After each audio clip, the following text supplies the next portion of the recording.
Assalamualaikum warahmatullahi wabarakatuh.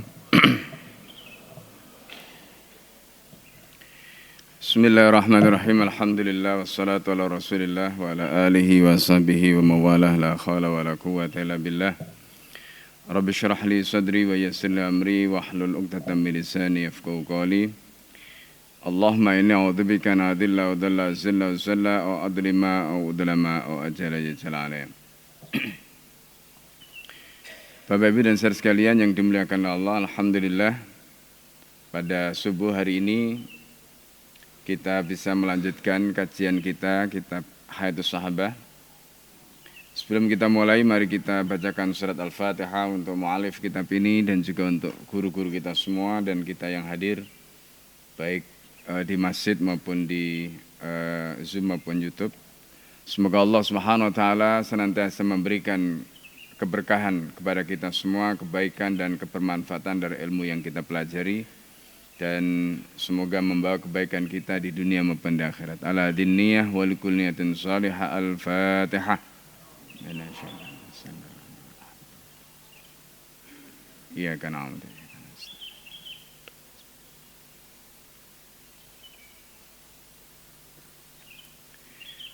Bismillahirrahmanirrahim. Kita masih membahas tentang bagaimana fenomena sahabat, di mana sahabat ini ketika mereka mendapatkan kelapangan dunia dan ketika kenikmatan itu disegerakan oleh Allah kepada mereka di dunia, maka apa respon dan bagaimana kemudian mereka menyikapi semuanya itu pelajaran yang berharga yang kita bisa pelajari. Dan ini menggambarkan betapa para sahabat Rasulullah SAW itu memiliki kepekaan yang luar biasa. Ya. Nah, kepekaan ini, Bapak Ibu sekalian, itu penting ya. Ibnu Abbas pernah mengatakan ya, jadi orang yang punya dosa itu kadang-kadang dia hanya fokus kepada dosanya. Padahal ada yang lebih besar daripada dosanya itu sendiri. Apa yang lebih besar daripada dosa? Yang lebih besar daripada dosa itu adalah perasaan merasa aman ketika melakukan dosa. Nah, itu namanya kepekaan. Jadi kalau orang itu melakukan dosa, dia merasa aman ketika dia melakukan dosa, itu lebih besar daripada dosanya itu sendiri. Karena itu kemudian orang tadi mengulang dan mengulang lagi ketika melakukan dosa. Kenapa? Karena meremehkan.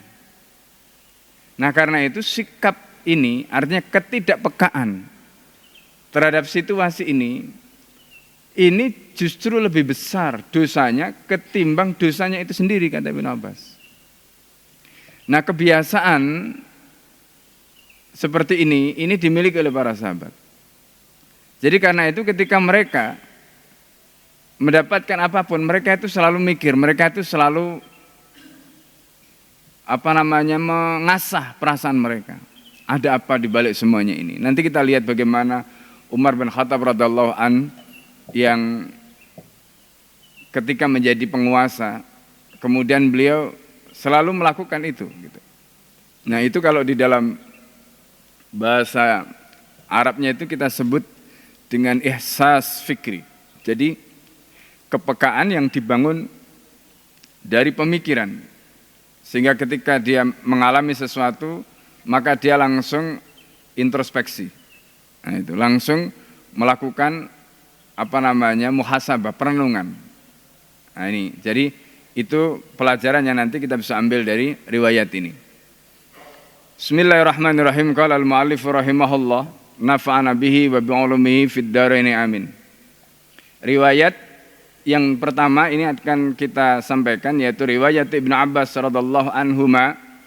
Jadi riwayat dari Ibnu Abbas, semoga Allah meridai keduanya, meridai Abdullah Ibnu Abbas dan juga meridai Abbas ayahnya. Fi bukaihi, mengenai menangisnya Ibnu Abbas ala bastid dunya, ya, terkait dengan ketika dunia itu dilapangkan.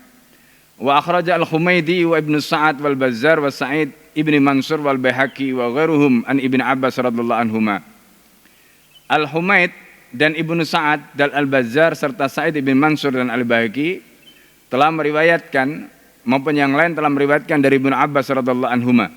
Di pertemuan sebelumnya kita sudah cerita tentang Al-Bahaqi. Ya, qala kana Umar ibn al-Khattab radhiyallahu an, Umar ibn al-Khattab radhiyallahu an idza shalla salatan, kalau Umar itu telah melakukan salat, jalasa linnas. Dan biasanya pada saat kekuasaan Islam, khalifah, Umar ini khalifah atau Amirul Mukminin, itu sekaligus menjadi imam. Jadi ada istilahnya Imamul A'dham dan ada Imamul Asghar. Jadi Imam Asghar itu imam salat, Imam A'dham itu kepala negara.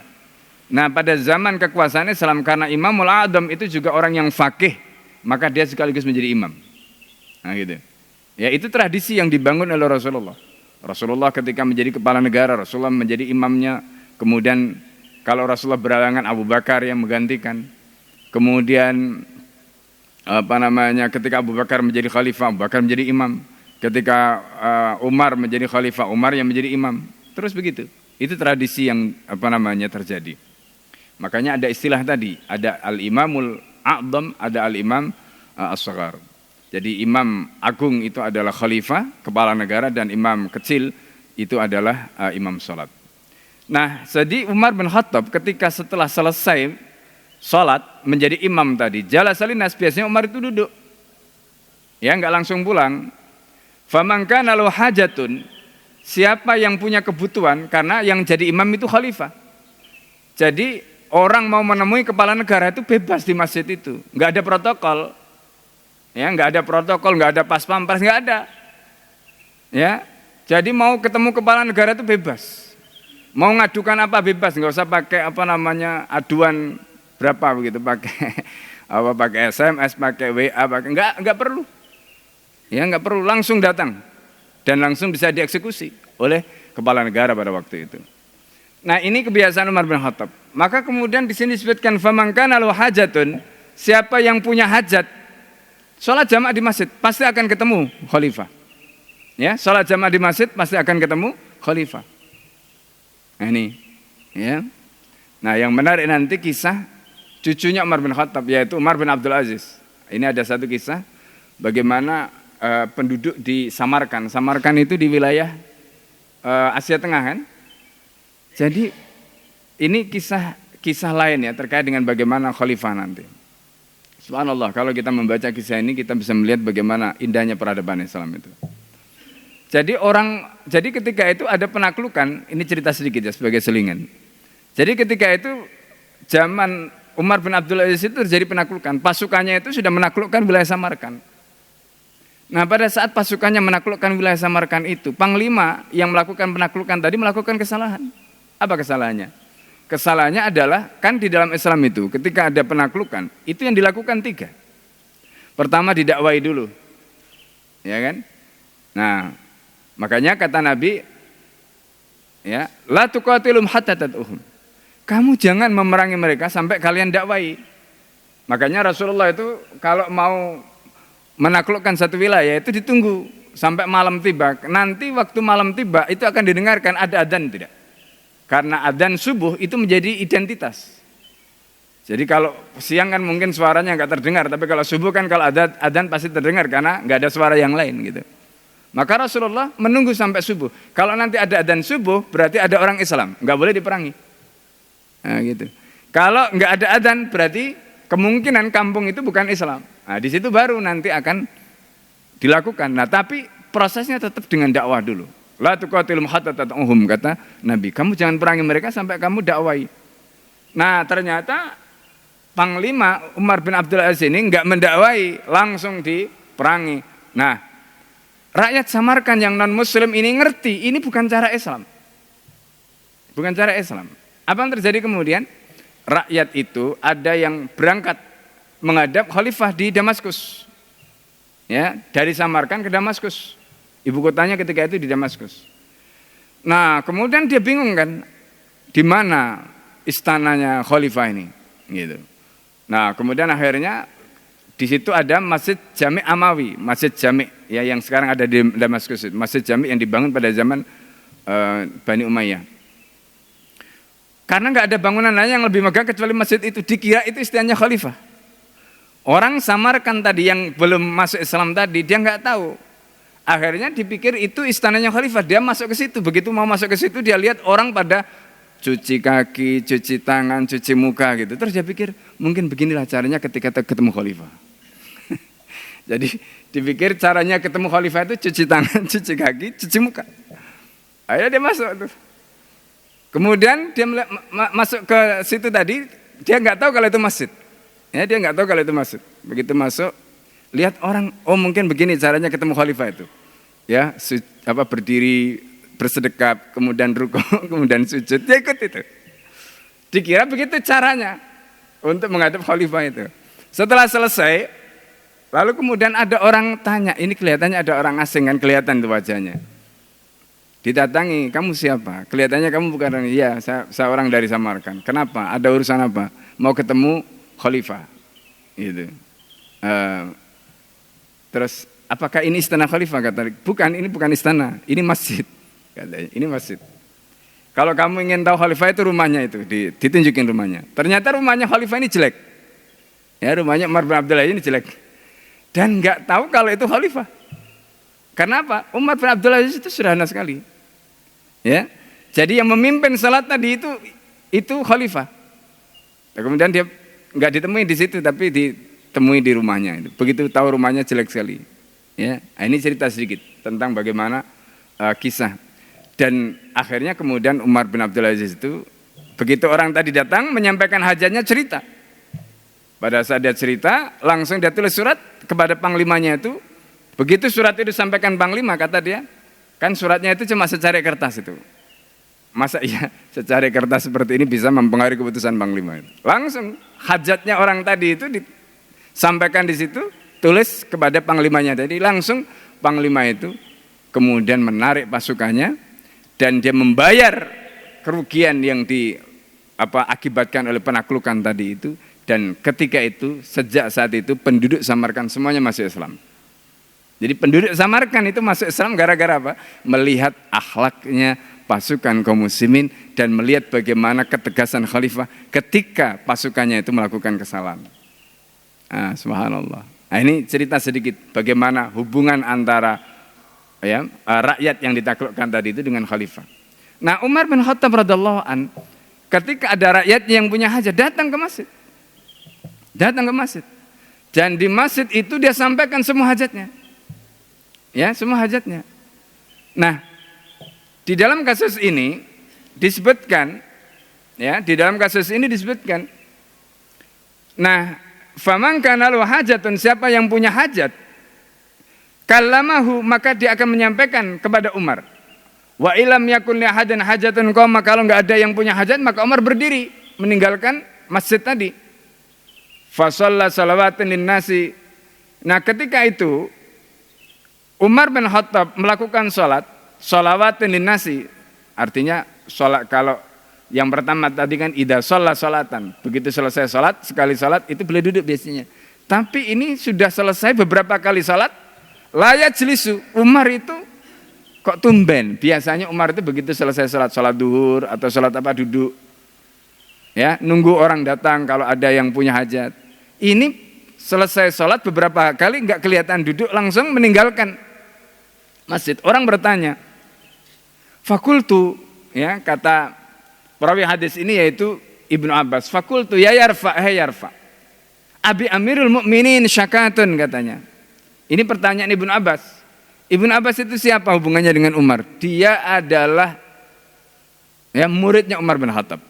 Ibnu Abbas itu adalah saudara sepupu Rasulullah SAW dan juga muridnya Ibnu Abbas, muridnya Umar bin Khattab. Jadi Ibnu Abbas itu belajar pada Umar, belajar pada Abu Bakar, belajar pada Ali. Ya, dan masyhur memang Ibnu Abbas ini muridnya Sayyidina Ali. Yang kemudian nanti pada zaman Sayyidina Ali itu diangkat menjadi penasehatnya. Itu Ibnu Abbas. Ya, kecerdasannya Ibnu Abbas luar biasa. Nah, ini Ibnu Abbas. Ya.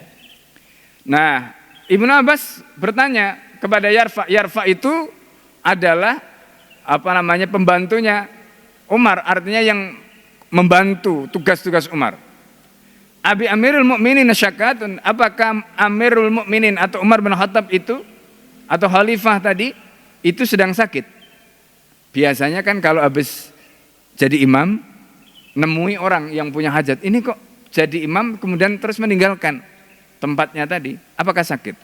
Faqala, kemudian Yarfa menjawab, ma bi Amirul Mukminin syakwun, Amirul Mukminin tidak sakit, tidak ada yang dirasakan. Beliau tidak pernah mengeluh, enggak ada katanya. Kemudian fajalastu, aku kemudian duduk, kata Ibnu Abbas. Faja Utsman ibn Affan radhiyallahu anhu, maka kemudian Utsman ibn Affan radhiyallahu anhu datang. Fajalasa, Utsman kemudian duduk juga. Fa kharaja yarfa'u, kemudian Yarfa keluar. Faqala, kemudian mengatakan, Yarfa ini mengatakan, kum ya Utsman, hei Utsman berdiri. Kum ya Ibnu Abbas, hei Ibnu Abbas berdiri. Fadakhalna ala Umar, maka kemudian kami masuk ke rumahnya Umar. Faida, ini ya, faida dalam bahasa Arab itu ada namanya huruf fujaiyah. Jadi untuk menunjukkan tiba-tiba, kekagetan, itu ya. Nah, jadi kita membaca kitab itu juga harus bisa merasakan apa yang tulis oleh penulis dan juga apa yang dimaksud ya.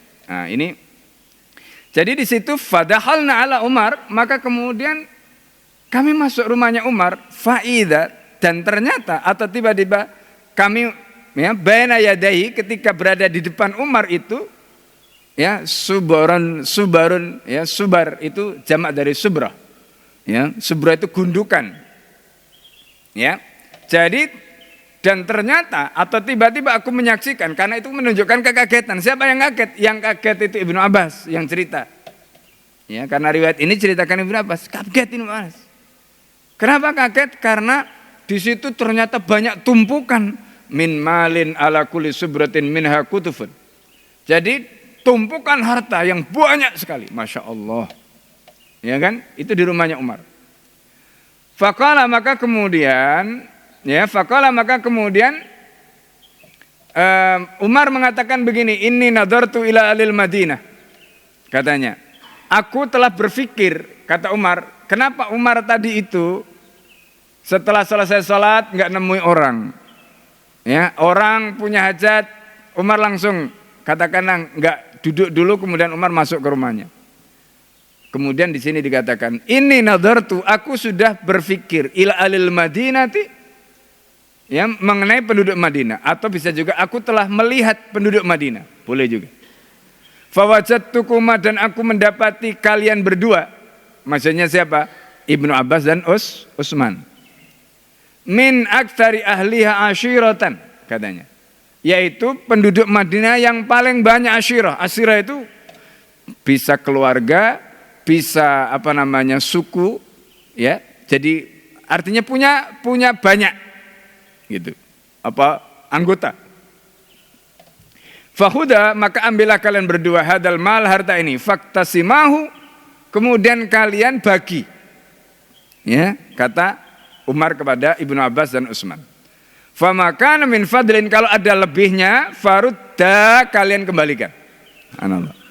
Jadi kalau ada lebihnya, kalau kalian sudah bagikan kepada asyirah, kepada keluarga kalian, kalau ada lebihnya kalian kembalikan. Subhanallah. Jadi begitu caranya dulu. Jadi dulu itu begitu caranya. Nah, pada zaman Nabi, Bapak Ibu dan saudara sekalian, pada zaman Nabi itu kalau mau ada zakat, mau ada ghanimah, itu enggak pernah disimpan, langsung dibagi habis. Nah, zaman Umar nanti itu sudah maju. Ada namanya diwan. Ya. Nah, jadi pada zaman Umar itu sudah ada semacam daftar catatan. Termasuk diantaranya kemudian perbendaraan yang kemudian disebut dengan Baitul Mal itu sudah ada bentuknya pada waktu itu, sehingga kemudian nggak langsung dibagi habis, nggak langsung dibagi habis. Jadi kalau pada zaman Nabi itu dibagi habis, kalau pada zaman Umar bin Khattab itu nggak dibagi habis. Jadi, nah di sini nanti kemudian sampai muncul ya, ada diwan, ada pembukuan ya, siapa yang mendapatkan bagian segini dari Baitul Mal, siapa yang dapat, itu semuanya ada. Itu semuanya ada ya. Nah, ini. Nah, kemudian fa'amma Utsmanu fahasa. Jadi Utsman ketika itu ya di sini disebutkan fa'amma Utsmanu fahasa. Jadi Utsman, adapun Utsman ya. Di situ tidak disebutkan. Utsman itu akhadha wa aswab. Ya, jadi Utsman itu mengambil, wa amma ana katanya, adapun saya, kata Ibnu Abbas, fahathautu lirukbatiyya, aku cuma mengambil ya lirukbatiyya. Jadi untuk apa? Ya untuk maksudnya dua tunggangan atau yang beliau bawa tadi itu. Wa qultu, dan aku katakan, wa in kana nuksanan radat ta alaina. Kalau kurang nanti kamu kembali kepadaku. Ya, wa in kana nuksanan radat ta alaina. Jadi kalau kurang kamu kembali padaku. Faqala Umar, ya shinatun min ahsan. Nah, ini kalimat yang beliau sampaikan. Ya. Nah, itu di situ disebutkan ada, maksudnya kebiasaan. Ahsan itu adalah jabal. Maknanya annau syabbahu bi abi albas. Ya, bi abihi al-Abbas fi ya syihamati wa ra'yi wa jur'ati alal qaul. Jadi ini kalimat yang disampaikan oleh Umar, sinatun ya min ahsan. Ya, jadi itu ungkapan dari Umar untuk menyamakan Ibnu Abbas itu seperti bapaknya. Qala Sufyan, maka Sufyan mengatakan yakni hajaran min jabalin. Jadi kata Sufyan ketika menjelaskan makna itu seperti batu ya, batunya gunung. Ya, menunjukkan keberaniannya ketika menyampaikan sesuatu dan sebagainya. Ama kana hadza indallahi id Muhammadun washabu yaquluna al-kitab. Adapun ini di sisi Allah ya, ketika Muhammad sallallahu alaihi wasallam washabuhu dan para sahabatnya yaquluna al-kitab. Jadi mereka itu makan al-kit ya. Jadi di situ as-sair yakitu min jil yuridu yaquluna jildal.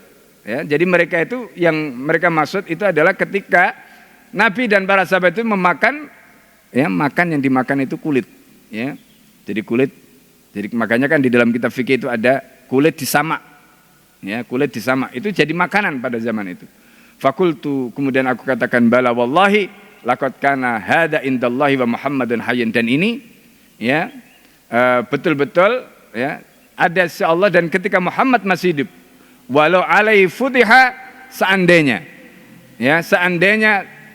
penaklukan itu terjadi ya pada zaman Nabi Muhammad, la sana fi ghaira alladhi tasna, maka beliau atau baginda sallallahu alaihi wasallam akan atau pasti akan melakukan tidak seperti yang kamu lakukan. Jadi ini kata-kata yang disampaikan oleh Ibnu Abbas ya, karena tadi Ibnu Abbas itu kan digambarkan sebagai orang yang berani, punya kecerdasan dan punya keberanian seperti ayahnya. Maka Umar marah ketika mendengar komentar Ibnu Abbas tadi. Faghadiba Umar kemudian marah. Wa qala idan sana'a madza? Kalau begitu apa yang dilakukan oleh Nabi kalau seandainya Nabi mendapati seperti aku? Qultu idan la akala wa atamana. Ya, wa atmana. Ya, pasti Nabi sudah makan dan at'amana, memberi makan kami. Ya, fana saja Umar hatta talafat adla'uhu. Jadi Umar itu digambarkan di sini ya jadi fana saja itu Umar itu sampai nangis karena jadi Umar itu digitukan Ibnu Abbas itu nangis senangis-nangisnya. Ya, fana saja Umar itu baka bukan syadida, nangis. Ya, kenapa? Karena jadi di situ digambarkan hatta ikhtalafat adla'uhu. Ya.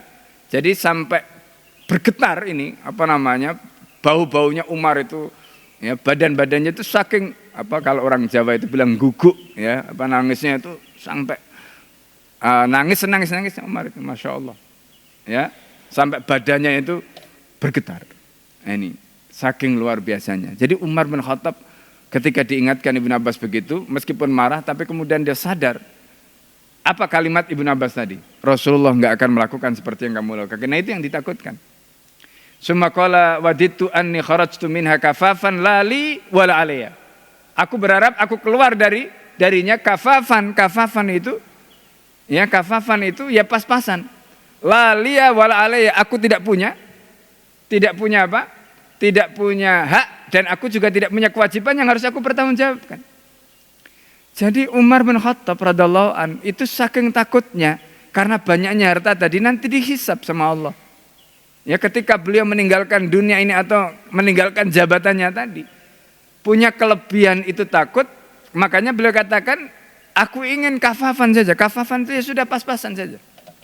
Ya, lali wala alayya, maksudnya beliau tidak punya apa yang menjadi kelebihan atau menjadi kewajiban. Ya ini, makanya Umar itu hutang juga takut. Ya, Umar nggak mau hutang karena takut nanti kalau hutang, apakah aku besok masih akan ada waktu untuk hidup? Kalau nggak ada, bagaimana aku akan membayarnya?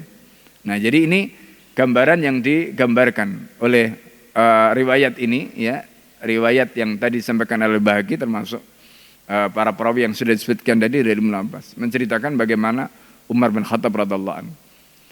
Nah, kata fil kanzi, begitu riwayat tadi disebutkan dalam kitab Al-Kanz, wa qala al-Haythami rawahu al-Bazzar wa isnahu Juzayyah.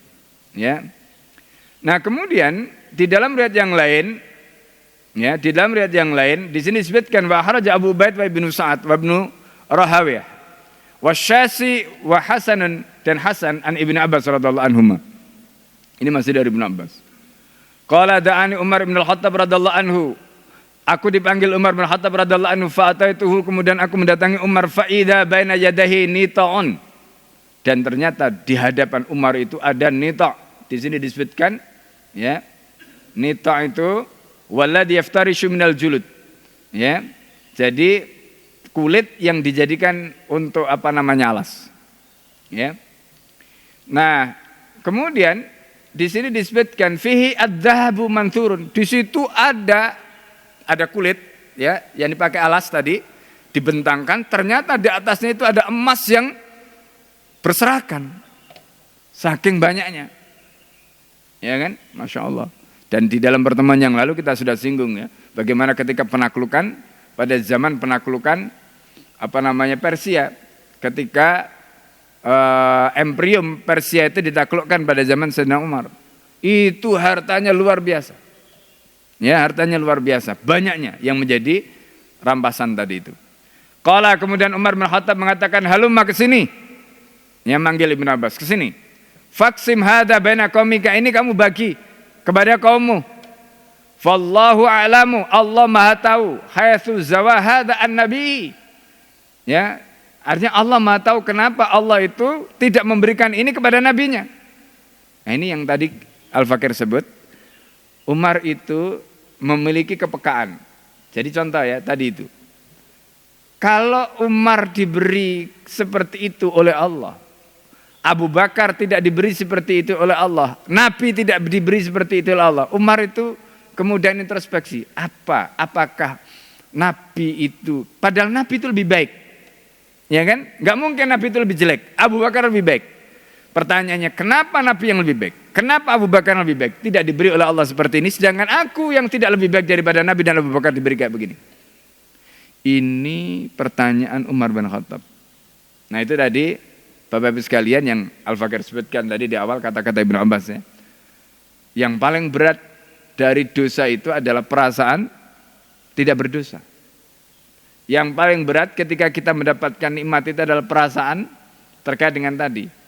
Ya, ketika kita tidak menyadari nikmat yang Allah berikan, gak akan muncul syukur. Ketika orang itu tidak menyadari bahwa di balik nikmat itu ada ujian, maka orang itu gak akan hati-hati, ya kan? Nah, Umar bin Khattab itu menyadari di balik nikmat tadi itu ada ujian, ya. Jadi di balik nikmat tadi itu ada ujian, maka Umar bin Khattab ini hati-hati. Ada apa di balik ini gitu? Kenapa Allah memberikan ini kepadaku, tidak memberikan pada Abu Bakar, tidak memberikan pada Umar? Ini kata Umar, fallahu a'lam, Allah Maha tahu, haitsu zawahada, kenapa ini dikumpulkan, ya, untukku, sementara an-nabi tidak, untuk nabinya wa Nabi Bakar. Fa'utituhu, aku diberikan ini li khairin utitu am li syarrin. Apakah untuk tujuan baik ataukah untuk tujuan buruk, aku tidak tahu, kata Umar bin Khattab radhiyallahu anhu. Nah, ini cara Umar melakukan apa? Muhasabah. Nah, ini penting, ya, perasaan begini ini penting, Bapak-Ibu sekalian, ya. Jadi ini kebiasaan orang-orang tasawuf, Ya, melihat sesuatu itu tidak hanya melihat dohirnya saja. Jadi perasaan seperti tadi itu selalu dihadirkan. Tujuannya apa? Supaya hati-hati. Kita itu supaya hati-hati, gitu loh. Ya, supaya hati-hati. Nah, kemudian summa baka, setelah Umar ngomong begitu itu Umar nangis. Waqala, ya. Nah, siapa yang mengatakan waqala ini? Kalau di dalam riwayat ini, ya, itu kemungkinan ya karena kata ganti yang paling dekat itu adalah Umar, ya, maka Umar kemudian mengatakan kalla, sekali-kali tidak. Walladzi nafsi biyadihi, ya. Demi zat yang jiwaku di dalam genggamannya, ma habasa an-nabi. Itu. Allah tidak menahan pemberian tadi dari nabinya dan dari Abu Bakar iradat syarr. Nah, kalau dilihat dari kalimat ini bisa yang mengatakan kemungkinan juga Ibnu Abbas. Jadi bukan Umar, tapi kemungkinan Ibnu Abbas karena Ibnu Abbas di situ. Dan kemungkinan Ibnu Abbas setelah tahu Umar nangis tadi itu kemudian Ibnu Abbas mencoba untuk membesarkan hatinya Umar. Nah, kemungkinan seperti itu. Maka di sini disebutkan mahaba sama an-nabi. Ya. Jadi Allah tidak menahan harta ini dari nabinya dan Abu Bakar iradat syarr, bukan karena buruk, lahuma untuk keduanya. Wa tahu Umar, kemudian Allah memberikan pada Umar iradatal khair lahu. Dan Allah memberikan pada Umar untuk kebaikan. Jadi ini kalimat yang disampaikan untuk membesarkan hatinya Umar. Di satu sisi beliau mengatakan ini kalau tidak diberikan untuk Nabi dan Abu Bakar bukan karena keburukan. Di satu sisi kalau ini diberikan pada Umar itu juga untuk kebaikan Umar. Jadi bukan berpikirnya itu kalau ini buruk berarti ini baik. Kalau ini baik berarti ini buruk, enggak begitu. Logikanya kan begini. Coba bayangkan ya, kalau seandainya Umar mikirnya, oh iya, saya ini beri berarti saya lebih baik daripada dia. Itu kan berarti menjelekkan Abu Bakar dan menjelekkan Rasulullah. Enggak mungkin seperti itu. Makanya Ibnu Abbas pinter. Kata Ibnu Abbas, kalaulah Allah tidak memberikan ini kepada Nabi, itu bukan karena keburukan. Ya semuanya itu skenario Allah, terserah Allah, Allah yang Maha tahu. Ketika Allah memberikan ini kepada Umar, itu juga bukan karena keburukan, tapi ini karena kebaikan. Jadi dua-duanya dipuji. Ya, ini bahasa yang Masya Allah luar biasa. Ya, jadi dua-duanya ditempatkan di makomnya, di posisinya gitu. Nah ini ya kita bisa pelajari ya.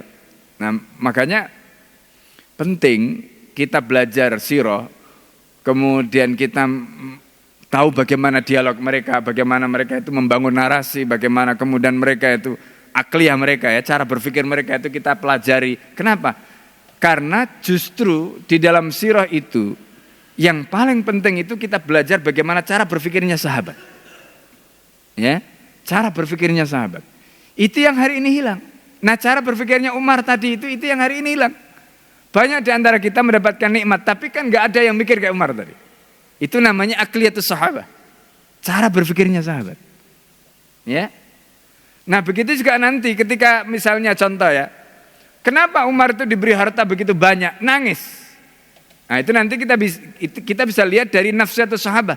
Kalau kita itu kan dapat harta, itu senang. Padahal senang dan tidak senang itu sama-sama dihisab oleh Allah Subhanahu wa taala. Masya Allah. Ya. La tahsabanna alladziina yafrahu. Ya. Jadi fala tahsabannahum bimafazatin minal adab. Di dalam surat Ali Imran ayat 188 itu Allah menceritakan fala tahsabannahum bimafazatin minal adab. Kamu jangan pernah mengira orang yang senang dan orang yang tidak senang tadi. Artinya perasaan ya. Itu kemudian selamat dari adab.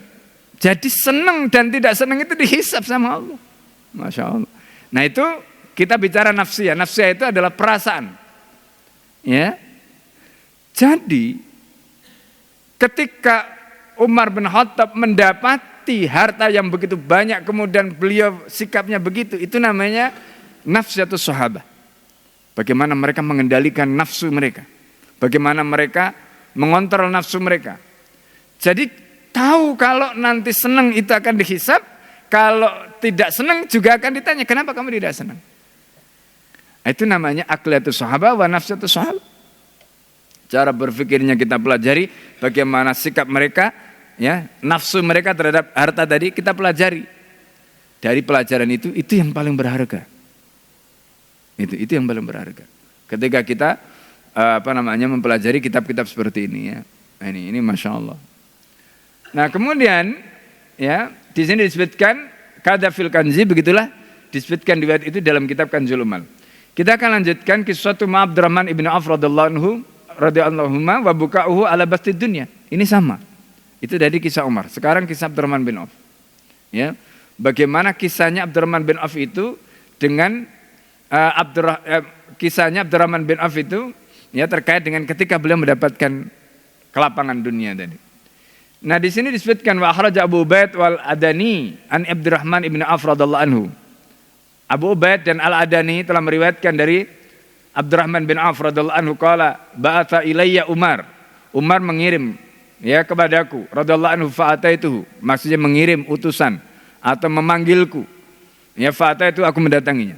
Falamma balagtul baba, ketika aku sampai di pintunya sami'tu nahibahu, aku mendengar nahibahu. Di sini, ya, maksudnya apa? Rafa'a sautahu bil buka. Jadi kalau, ya, orang itu nangis dengan keras, itu disebut sami'tu nahibahu. Aku mendengar suaranya keras sekali, nangis sejadi-jadinya. Fakultu, kemudian aku katakan inna lillahi wa inna ilaihi rajiun, katanya. Ya, inna lillahi wa inna ilaihi rajiun. Ini Abdurrahman bin Auf. Aku katakan inna lillahi wa inna ilaihi rajiun. U'turiya, ya, di situ disebutkan. Jadi ay syai'un adimun i'tarahu. Jadi ada sesuatu yang luar biasa yang menimpa Umar sampai Umar menangis. Ini artinya Umar tidak akan mungkin nangis kalau tidak ada sesuatu yang luar biasa. Nah, kemudian di situ disebutkan wallahi demi Allah, Amirul Mukminin. Fadakhaltu, kemudian aku masuk. Fa akhadtu bimangkibihi. Aku kemudian memegang mangkib itu, pundaknya dipegang oleh Abdurrahman bin Auf. Pundaknya Umar itu dipegang. Ya. Jadi kalau orang Jawa bilang dineng-neng, ya, ditenangkan. Jadi ditenangkan. Kemudian waqultu la ba'sa ya Amirul Mukminin, enggak apa-apa Amirul Mukminin. Ya, kamu jangan nangis. Qala bal asyaddul ba'si, katanya. Justru ini masalah yang serius. Dibilang enggak apa-apa katanya. Umar bin Khattab mengatakan begitu. Fa khada biyadiya, kemudian dia memegang tanganku, fa dakhalanil baba, kemudian mengajak aku masuk ke pintu rumahnya tadi, fa idza haqaibu, dan ternyata di situ ada tas-tas besar, ba'dhu fawqa ba'din, tumpukan satu dengan yang lain, Masya Allah. Coba bayangkan Bapak Ibu sekalian, itu ada koper-koper tumpukan harta yang begitu banyak. Faqala, kemudian Umar mengatakan, al-ana hana al-Umar, Allah, hari ini keluarganya Umar, ya, hana itu maksudnya hina di mata Allah Subhanahu wa taala. Coba bayangkan, dapat harta begitu banyak, kemenangan demi kemenangan didapatkan, tapi Umar merasa hari ini keluarga Umar hina di mata Allah. Innallaha, sesungguhnya Allah, kata Umar, lau sya'a, kalau Allah menghendaki, la ja'ala hada, seandainya Allah menghendaki kalau ini baik, maka Allah menghendaki ini, la ja'ala hada ila sahibiyya, ya, Allah pasti sudah menginginkan ini, menghendaki ini menjadi milik dua sahabatku. Siapa? Maksudnya adalah Abu Bakar dan Rasulullah. Atau Rasulullah dan Abu Bakar, yakni An-Nabi wa Abu Bakar. Fasannali, sehingga keduanya bisa memberi tuntunan kepadaku, fi sunnatan, dengan tuntunan aqtadi biha, yang aku bisa ikuti. Qultu, kemudian kata Abdurrahman bin Auf, aku katakan, ijlis bina, ya, mari kita duduk dulu, nufakiru, coba kita pikirkan dengan jernih. Kata Abdurrahman bin Auf, mari kita duduk, kita pikirkan dengan jernih. Ini kata Abdurrahman bin Auf. Faja'alna li ummatil mu'minin, maka kemudian setelah kita berpikir jernih, akhirnya kemudian ketemu solusinya apa? Faja'alna li ummatil mu'minin, kita jadikan harta yang banyak ini untuk pertama bagiannya siapa? Keluarga Nabi. Istri-istri yang ditinggalkan oleh Rasulullah. Ketika itu istrinya Nabi ada berapa? Ada 9 yang ditinggalkan oleh Rasulullah. Nah, ummatul mu'minin ini diberi arba'at alaf, masing-masing diberi 4.000. Masing-masing diberi 4.000. Ya. Kalau 4.000 dinar itu ya luar biasa banyaknya. Ya kan? Bayangkan kalau 1 dinar itu sekarang 4,25 ya. Jadi 4,25 ya, 4,25 gram itu 1 dinar. Kalau dikalikan 4.000 ya, dikalikan 1.800 per gramnya. 1.800.000 per gramnya. Itu kira-kira nilainya ya 30 miliar. 30 miliar. Itu nilainya 30 miliar. Itu kalau hitungannya pakai dinar ya. Bayangkan 1 istri Nabi dikasih bagian sebanyak itu. Ya kalau kita pakai hitungan perak nanti berbeda lagi. Nah ini. Nah karena biasanya yang pakai standar itu pertama dinar dan yang kedua dirham. Kemudian waja'alna lil muhajirin arba'at alaf. Kemudian orang muhajirin yang hijrah dari Mekah ke Madinah itu masing-masing diberi 4.000. Kemudian walisa irin nasi, kemudian orang-orang lain itu alfaini 2.000. Hatta waza'na dzalikal mal, sehingga kami telah berhasil mendistribusikan harta itu sampai habis. Coba. Habis. Semua kebagian. Nah, ini pada zaman Sayyidina Umar radhiyallahu anhu.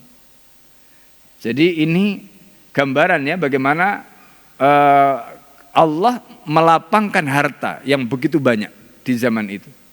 Nah, ini. Nah, kemudian khauf Abdurrahman ibn Auf radhiyallahu anhu wa buka'u ala basti dunya.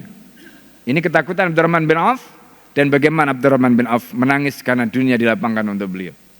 Kisah Bukai radhiyallahu anhu wa ya'kulut ta'am, jadi kisah tentang bagaimana beliau menangis saat beliau itu makan makanan. Nah, ini juga tadi kita sebutkan bagaimana kebiasaan sahabat. Makan itu sambil mikir. Makan enak itu ingat. Ya kayak kita lah, mungkin kadang-kadang kita punya anak jauh dari rumah gitu, kita makan enak ingat anak kita. Tapi ini yang diingat bukan anaknya. Yang diingat siapa? Nabi. Yang diingat sahabat-sahabat yang sudah lebih dulu meninggalkan Nabi. Meninggalkan beliau. Akhraj Al-Bukhari telah meriwayatkan riwayat an Sa'd ibn Ibrahim an Abi, dari ayahnya an Abdurrahman bin Auf radhiyallahu anhu utiya bi ta'amin. Jadi Abdurrahman bin Auf itu dihidangkan makanan. Wa kana shaiman, ketika itu sedang berpuasa, faqala, kemudian beliau mengatakan begini, kutila Mus'ab ibn Umair radhiyallahu anhu. Mus'ab telah terbunuh menjadi syahid pada saat perang Uhud.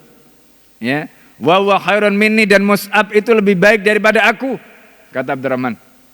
Kuffina, Mus'ab telah dikafani fi burdatin. Jadi kafani, jadi kain kafannya Mus'ab itu, Bapak Ibu sekalian, itu sorban. Ya, burda itu ya kayak sorban tadi. Itu kalau inghutiya ra'su, kepalanya itu ditutup, rijlahu badat rijlahu, dua kakinya kelihatan. Wa inghutiya rijlahu, kalau dua kakinya ditutup, badar ra'su, kepalanya kelihatan. Kenapa? Karena enggak cukup. Ini pada saat perang Uhud. Wa qutila Hamzah radhiyallahu anhu, begitu juga Hamzah. Wa khairun minni, dan Hamzah itu lebih baik daripada aku. Summa busitolana. Coba, ini yang dipikirkan Abdurrahman bin Auf. Orang-orang yang lebih baik dari aku, mereka tidak diberikan kenikmatan seperti aku, sementara aku yang tidak lebih baik daripada mereka diberi kenikmatan. Masya Allah. Summa busitolana minad dunya ma busito. Kemudian dilapangkan untuk kami sebagaimana yang telah dilapangkan. Oqala, atau beliau mengatakan begini, u'tina minad dunya ma u'tina. Kami telah diberikan bagian dari dunia sebagaimana yang kami telah diberi. Wa qad khasyina an takuna, dan kami takut. Hasanatuna, kebaikan kami ini qad ujilat lana. Ini. Jadi beliau itu takut kalau kebaikan itu disegerakan oleh Allah. Apa yang ditakutkan? Nah, di dalam catatan ini disebutkan di dalam surat Al-Isra ayat 18. Itu ada firman Allah yang mengatakan mangkana yuridul ajilata. Siapa yang menginginkan al-ajilah. Al-ajilah itu berarti kebaikan yang disegerakan. Jadi misalnya ini, kita ini diberi kaya sekarang di dunia. Ajalna lahu, kata Allah, kami akan segerakan kebaikannya fiha di dunia itu mana sya, sebagaimana yang kami kehendaki. Liman nuri itu untuk siapa saja yang kami kehendaki. Tapi kata Allah, summa, nah ini yang gak enak. Ja'alna lahu, kemudian kami jadikan untuknya jahannama nanti, karena tidak akan berkumpul, ya, tidak akan berkumpul dua sekaligus di dunia maupun di akhirat. Ya, kata Nabi SAW. Jadi rasa aman dua-duanya di dunia dan di akhirat yang akan mungkin. Orang yang di dunia merasa aman, maka dia di akhirat akan diliputi ketakutan. Tapi siapa yang di dunia itu diliputi rasa takut, maka dia di akhirat akan diberikan rasa aman oleh Allah SWT. Takut yang dimaksud di sini apa? Aman yang dimaksud di sini apa? Aman dari pengawasan Allah. Takut, ya, dia tidak takut dari murkanya Allah dan sebagainya tadi. Kalau itu tidak ada, maka artinya apa? Orang itu nggak akan hati-hati. Ketika orang itu tidak hati-hati, maka tentu di akhirat dia tidak akan aman. Kenapa? Karena di sana ada tadi itu, summa ja'alna lahu jahannama yaslaha madmuman madkhura. Itu kata Allah SWT. Nah, ini yang ditakutkan oleh Abdurrahman bin Auf. Jadi Abdurrahman bin Auf takut kalau kenikmatan itu disegerakan di dunia, itu tanda bahwa nanti di akhirat tidak akan aman. Summa ja'ala yabki, setelah itu dia mulai menangis. Hatta tarakat ta'am, sehingga Abdurrahman bin Auf gak bisa makan. Jadi mau makan itu gak kolu, ya kata orang Jawa bilang. Mau makan itu gak bisa. Kenapa? Karena ingat tadi. Nanti dalam riwayat yang lain itu disebutkan, ketika beliau makan dulu, Nabi itu gak pernah makan roti yang terbuat dari gandum yang empuk seperti ini. Kita bisa makan roti dari gandum yang empuk dengan dagingnya, sementara Rasulullah nggak bisa. Masya Allah. Nah, jadi ini tadi yang kita sebutkan, perasaan-perasaan, kepekaan-kepekaan yang dibangun oleh para sahabat. Ya, jadi perasaan-perasaan atau kepekaan-kepekaan yang dibangun oleh para sahabat untuk apa? Menunjukkan, ya, betapa mereka itu punya kesadaran, ya, kesadaran bahwa apapun yang mereka dapatkan tadi itu mereka selalu hubungkan dengan Allah, ya, jangan-jangan ini tidak baik, maka kemudian mereka hati-hati gitu. Nah, jadi itu yang selalu mereka hadirkan. Nah, kesadaran yang mereka hadirkan seperti itulah yang membuat kemudian mereka selamat hidup di dunia ini. Ya, itu yang membuat kemudian mereka selamat hidup di dunia ini. Nah, itu Bapak Ibu dan saudara sekalian yang dimuliakan oleh Allah, ya, bagaimana kisah-kisah yang tadi kita sampaikan, ya, dan pelajaran-pelajaran yang bisa kita ambil. Nah, riwayat berikutnya itu masih terkait dengan nanti kisah bagaimana Abdurrahman bin Auf, kurang lebih hampir sama, ya, terkait dengan bagaimana beliau, ya, bahkan di dalam riwayat yang lain, ya, itu nanti ini terkait dengan riwayat misalnya beliau dengan Ummu Salamah, ya. Ummu Salamah itu termasuk juga nanti dalam riwayat dengan Ibunda Aisyah radhiyallahu anha. Jadi ketika Abdurrahman bin Auf itu setelah Rasulullah wafat, ya, setelah Rasulullah wafat itu waktu itu Abdurrahman bin Auf membawa kafilah. Jadi kafilah dagang itu dibawa. Suaranya itu membuat Madinah itu bergemuruh. Ketika suaranya itu membuat Madinah bergemuruh, kemudian Ummul Mukminin bertanya, itu suara apa? Kemudian ada yang menjawab, itu suara kafilah Abdurrahman bin Auf. Maka kemudian Ummul Mukminin mengatakan, ya, sami'tu Rasulullah sallallahu alaihi wasallam. Ya, aku pernah mendengar Rasulullah sallallahu alaihi wasallam bersabda, ya, inna Abdurrahman bin Auf sayadkhulul jannata habwa. Abdurrahman bin Auf akan masuk surga dengan merangkak. Masya Allah. Ya, ketika hadis itu didengar Abdurrahman bin Auf nangis, Pak. Abdurrahman bin Auf nangis. Lalu kemudian beliau katakan, apa yang akan meringankan hisabku di hadapan Allah sehingga aku bisa masuk surga tidak merangkak. Maka kemudian dia punya sawah, punya kebun yang diairi oleh kurang lebih sekitar 100 unta atau sapi ketika itu kemudian infakkan. Kemudian beliau membiayai keluarga Rasulullah, ya, Ummahatul Mukminin yang ditinggalkan Nabi tadi itu biaya hidupnya. Semua. Maka di dalam kitab Al-Isabah itu disebutkan sepertiga penduduk Madinah itu merasakan harta Abdurrahman bin Auf. Sepertiga lagi pernah diutangi, ya, dan sepertiga lagi mereka mendapatkan sedekah atau infaknya Abdurrahman bin Auf. Masya Allah.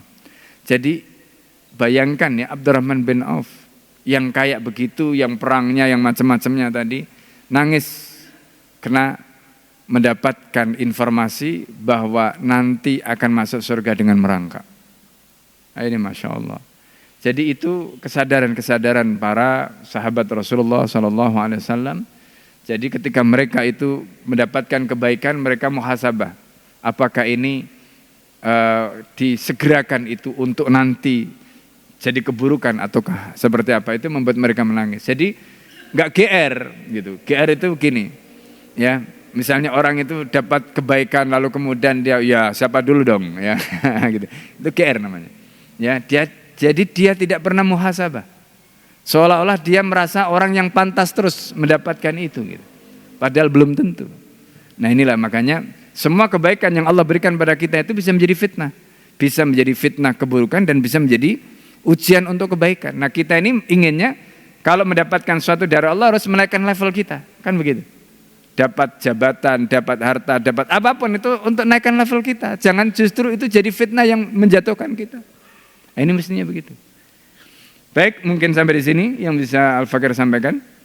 Karena sudah masuk waktu syuruk. Ya. Kalau ada yang ingin bertanya atau menyampaikan sesuatu terkait dengan materi yang sudah disampaikan tadi, silakan. Kalau tidak ada, kita akan tutup dengan doa. Silakan kalau ada dari apa yang tadi saya sampaikan. Oh ya, silakan. Pak Supri. Mohon tambahan penjelasan mengenai ghanimah atau harta rampasan perang. Nah, yang dirampas itu apakah harta yang hanya berkaitan dengan peralatan perang dan tentunya juga pendukungnya yang digunakan untuk berperang, atau harta-harta yang lain? Karena kemungkinan kan berbeda ya antara yang kalau pasukan kita misalnya nih, kita dalam arti ini pada waktu itu Rasulullah atau yang ini ya Khulafaur Rasyidin atau yang mendapatkan tugas untuk memimpin perang, itu kalau berada di tempatnya sendiri kemungkinan kan berbeda dengan apabila ini menyerang atau mendatangi tempat musuh. Nah, tadi yang berkaitan dengan ghanimah itu apakah harta yang digunakan untuk berperang saja dan pendukungnya, atau bisa juga harta yang lain? Ini yang pertama. Kemudian yang kedua, mengenai ghanimah ini pada waktu zaman dulu dengan pada waktu yang sekarang, katakan misalnya ini bagi negara yang menganut hukum Islam secara kafah itu ya. Kebetulan di negara kita ini tidak atau belum itu. Apakah dalam konteks yang dulu dengan sekarang ini masih relevan? Karena kalau yang dulu kan 1/5 itu digunakan untuk kepentingan umum. Kemudian 4/5-nya itu dibagikan untuk Rasulullah dan pasukan itu. Sementara pada waktu yang sekarang ini kan kita tahu tentunya pasukan ini kan sudah digaji. Ini berbeda dengan pada zaman dahulu, kemungkinan kan dengan sukarela ini menjadi pasukan itu, Ustadz. Terima kasih atas penjelasannya. Jazakallahu khairan. Ya, pertama mengenai ghanimah ya. Jadi di dalam kitab fikih itu Pak, itu dibedakan ada dua, ada namanya ghanimah dan ada namanya anfal. Ya. Jadi ghanimah itu adalah rampasan perang yang didapatkan di medan peperangan. Nah, nanti ghanimah itu bentuknya bisa harta, ya, seperti misalnya bisa kuda, kemudian bisa baju besi, bisa peralatan perang. Ya, makanya kita lihat ya, kalau Bapak, Ibu-ibu pernah misalnya ke Museum Topkapi ya, pernah ke Museum Topkapi di Turki itu, itu kan kita lihat peninggalan-peninggalan pedang-pedang musuh-musuh pasukan kaum muslimin itu kan banyak di situ. Pedangnya gede-gede, Pak. Itu kemungkinan besar itu ghanimah tadi yang didapatkan dari peperangan tadi. Ya, itu pertama. Termasuk juga baju zarah itu. Jadi baju besi, kemudian senjata-senjata yang lainnya itu. Nah, yang kedua, ya bisa juga harta dalam bentuk harta bergerak, misalnya jadi selain tadi itu bisa kuda, bisa unta, itu bisa nanti jadi ghanimah. Bahkan ini nanti dimasukkan di dalam kategori ghanimah itu budak. Ya, budak. Jadi gini, di dalam Islam itu nanti ada hukum yang namanya hukum terkait dengan asra, tawanan perang. Asra itu adalah jamaknya asir. Yang kedua, itu adalah mereka yang dia statusnya bukan tawanan perang. Apa bedanya tawanan perang dan bukan tawanan perang? Tawanan perang itu berlaku untuk laki-laki. Karena perang itu biasanya dilakukan oleh laki-laki. Perempuan, anak-anak, dan orang tua itu tidak boleh dijadikan tawanan perang. Ya, tidak boleh dijadikan tawanan perang. Tapi nanti ada hukum yang namanya sabiyah, jamaknya sabaya. Nah, siapa yang disebut dengan sabiyah atau sabaya tadi? Itu bisa anak kecil, bisa perempuan, bisa orang tua yang mereka diajak di medan perang. Ya. Nah, mereka ini nanti statusnya ketika kalah itu bisa dijadikan sabiyah, bukan dijadikan asir atau asro. Nah, jadi statusnya tidak boleh dihukumi seperti tawanan perang. Tapi mereka bisa dijadikan seperti ghanimah. Makanya kemudian ada budak. Dan budak itu dihukumi seperti harta. Itulah, Pak. Nah, ini terkait dengan ghanimah ya. Nah, itu contoh-contohnya. Lalu kemudian berikutnya tadi anfal. Anfal itu adalah harta yang ditinggalkan oleh pasukan tadi ketika pasukan itu mengosongkan wilayahnya. Ada gedung, ada macam-macam. Ya, nah itu. Nah, karena itu kalau kita lihat, ya, kalau tadi ada pertanyaan ya, dalam pembahasan yang lalu kan kita sudah singgung. Jadi misalnya ini begini, nanti ya, seperti pada zaman Muhammad Al-Fatih. Muhammad Al-Fatih itu kan menaklukkan Konstantinopel, ya kan? Bentengnya, kemudian apa yang ada di dalam istana, itu kan miliknya ketika itu Romawi, ya, Bizantium kan, itu. Nah, kemudian ketika ini takluk, maka itu otomatis. Ya, seperti tadi benteng-benteng atau apa yang tinggal itu nanti statusnya seperti itu, statusnya disebut anfal. Nah, ketika itu jatuh ke tangan kaum muslimin, maka itu nanti menjadi milik ya kaum muslimin, bisa nanti itu dimasukkan di dalam aset negara. Itu ya. Nah, ini. Jadi itu nanti ada pembahasannya dalam kitab fikih, bagaimana status begitu. Maka kita bisa membayangkan kalau zaman Muhammad Al-Fatih saja, itu kan banyak bekas gedung-gedung tua yang dibangun pada zaman Bizantium pada waktu itu kemudian menjadi milik ya kekuasaan Islam, Kesultanan Turki Utsmani ketika itu. Nah, nanti juga bisa seperti itu, Pak. Jadi kalau tadi pertanyaannya, apakah hukum yang berlaku dulu itu akan berlaku juga nanti? Ya. Karena hukum Islam enggak berubah. Jadi makanya bayangkan, kemarin kan kita sudah cerita ya. Jadi di pertemuan sebelumnya kan Al-Fakir sudah sampaikan itu. Jadi kalau seandainya kita menyusun kekuatan dan punya kekuatan sebagaimana dulu Amerika bangkit setelah Perang Dunia Pertama. Ya, lalu kemudian Amerika itu menjadi superpower. Misalnya nanti umat Islam jadi superpower. Terus Amerika itu kalah. Uni Eropa itu kalah. Pertanyaannya, Bagaimana dengan aset-aset properti tadi? Loh, ketika itu ditinggalkan oleh mereka, itu nanti menjadi anfal, Pak.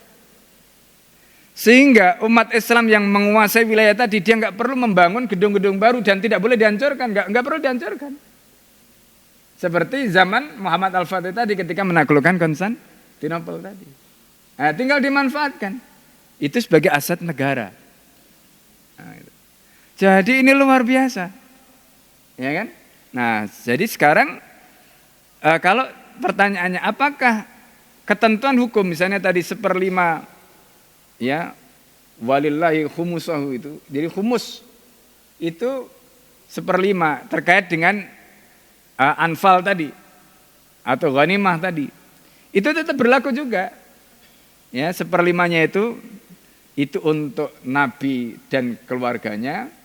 Kemudian nanti 4/5-nya itu nanti diserahkan kepada Baitul Mal, nanti silahkan bagaimana khalifah untuk atau kepala negara akan membaginya. Nah, begitu ketentuan. Nah, jadi ketentuan ini masih berlaku karena hukum ini berlaku sampai hari kiamat. Nggak ada nasih dan mansukh di sini. Gitu. Jadi makanya kita bisa membayangkan justru kalau Islam diterapkan itu luar biasa, Pak. Ya, luar biasa. Makanya kemudian orang-orang di luar Islam takut sekali.